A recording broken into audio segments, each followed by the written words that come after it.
أول مخيب للآمال بالنسبة للزمالك المصري. والله صحيح معناتها انا حطيت امال كبيره معناتها للزمالك المصري في اول مقابله للدوره. يعني قلت يمكن ستكون مفاجاه معناتها اليوم يقدم مردود كبير ويقلق، لكن معناتها ثم ارقام الا معناتها في المستوى العالمي ما نجموش معناتها نلعب. الارقام هذه منها سيداد ريال سجل 12 هدف في الهجوم، الهجوم معناتها المعاكس، معاكس. 12 هدف من 18 هدف. الزمالك المصري سجل كان صفر هدف، ما سجلش حتى هدف في الهجوم معاكس. الزمالك المصري ارتكب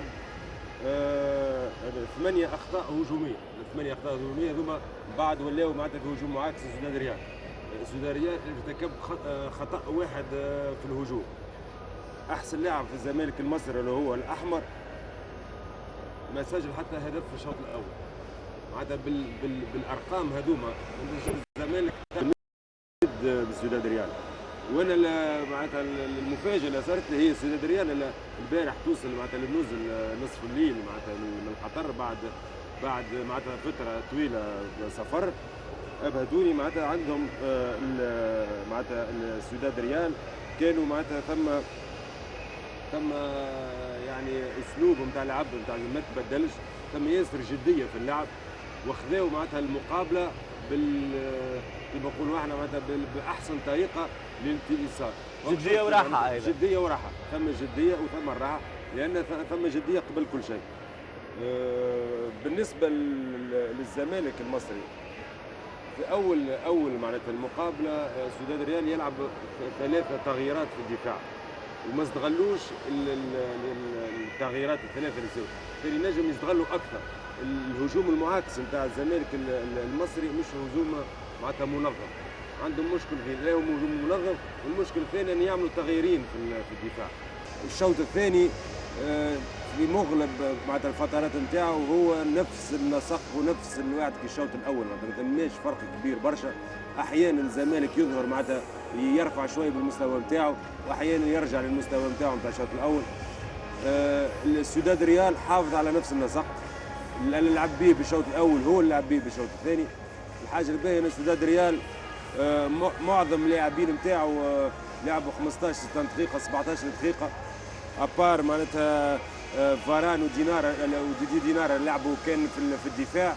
حراس المرمى لعبوا 30 دقيقه، والاخرين لاعبين كلهم لعبوا معناتها 15 دقيقه في كل شوط.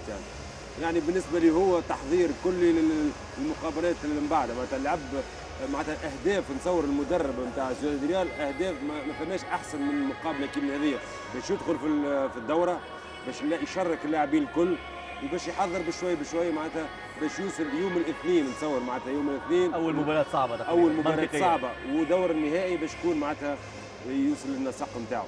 بالنسبه للزمالك المصري يلزم المباراه هذه يلزمها للنسيان معناتها. هو على الاوراق صحيح صعيب باش تربح سداد ريال، لكن يلزمهم ينساو المقابله ويركزوا توا معناتها على المقابلات الصعبه اللي هما توا بدايه البطوله بالنسبه للزمالك المصري. ان شاء الله معناتها ما تكونش المعنويات نتاعهم طايحه بالنتيجه هذه وبالاداء اللي عداوه. هو حتى نقطة للتوضيح فقط، لأن السادة المشاهدين الذين يتابعون الاستوديو التحليلي يشعرون كأن هناك تحامل على الزمالك المصري في الشوط الثاني، لأنه نتيجة الشوط الثاني كانت 15-15. يعني اللي يسائل أن يتساءل، نتيجة تعادل مع سداد ريال في شوط واحد تعتبر نتيجة إيجابية جدا كالتعادل الثاني.